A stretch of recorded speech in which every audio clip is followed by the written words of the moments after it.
Very simply put, the core conflict has to do with the conflict that children experience growing up and then that we carry forward into adulthood in many different ways. That if we're really ourselves, if we're really authentic, that we're going to lose the attachment slash love relationship with people.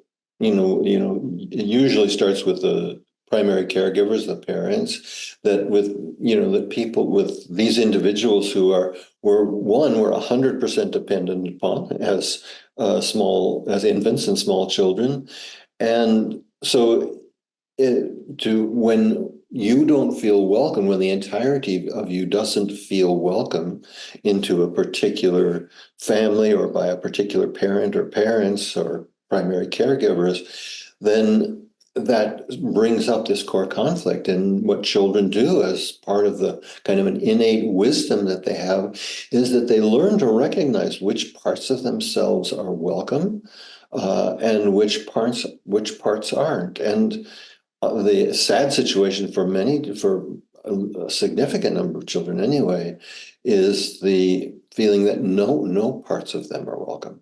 That tends to be more the theme with the connection survival style, which I'll be going into more detail uh, in a few minutes. But it's so we disconnect from parts of ourselves. Let's say we disconnect from our needs, or we disconnect from authentic, expressing our autonomy.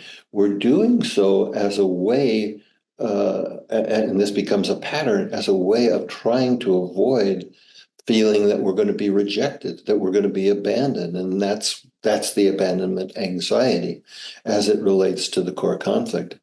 Now, the interesting thing about this dynamic is that, it of course has its roots in early childhood, usually, certainly the first six or seven developmental years, but it gets brought forward into adulthood, and it can be projected into all kinds of dynamics. So I'll give you some ideas. There's like ultimately, for example, we, at least on any kind of cognitive way, we're not trying to maintain a love or attachment relationship with a waiter or with somebody in a store, like a shop person or something like that, so, salesperson of some kind. And yet, for many people, it's very hard for them to speak up.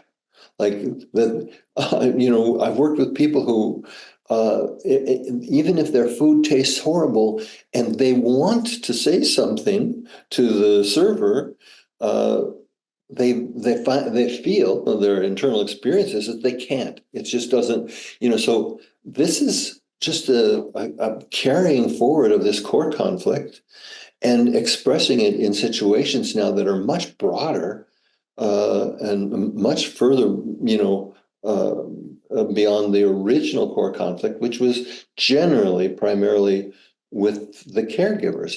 Now, it's different when it starts getting, we see it even in friendships too, so that the more the heart gets involved in a relationship with somebody, the more you open your heart to someone, the more likely this core conflict can start to surface. And I'm sure many of us have experienced that, is that as we start to really care about somebody, it's possible that we get even increasingly sensitive to some parts of ourselves that we don't communicate or don't express because we're afraid that they're going to be rejected. And that's the behavior and the behavioral strategies that are based on trying to avoid abandonment anxiety.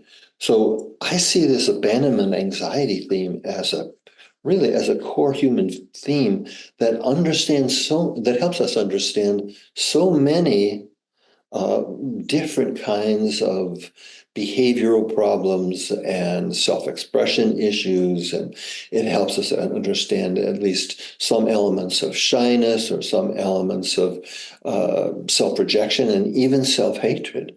as we turn against the parts of ourselves that have we felt were rejected, and thinking those parts are bad, as a way to keep them in check so that we can maintain whatever shreds, and this is the case in some situations, whatever shreds of a relationship with the primary caregivers that we can. So it's a direct reflection of how we've experienced a certain kind of environmental failure, lack of acceptance, lack of it's a big term, but lack of unconditional love, and how we then develop the various behavioral strategies and emotional strategies as well, that we've used in order to avoid this abandonment. And that's all, in other words, that's all coming out of abandonment anxiety. I'm thinking about my favorite strategies and can see how they all boil down to this abandonment anxiety.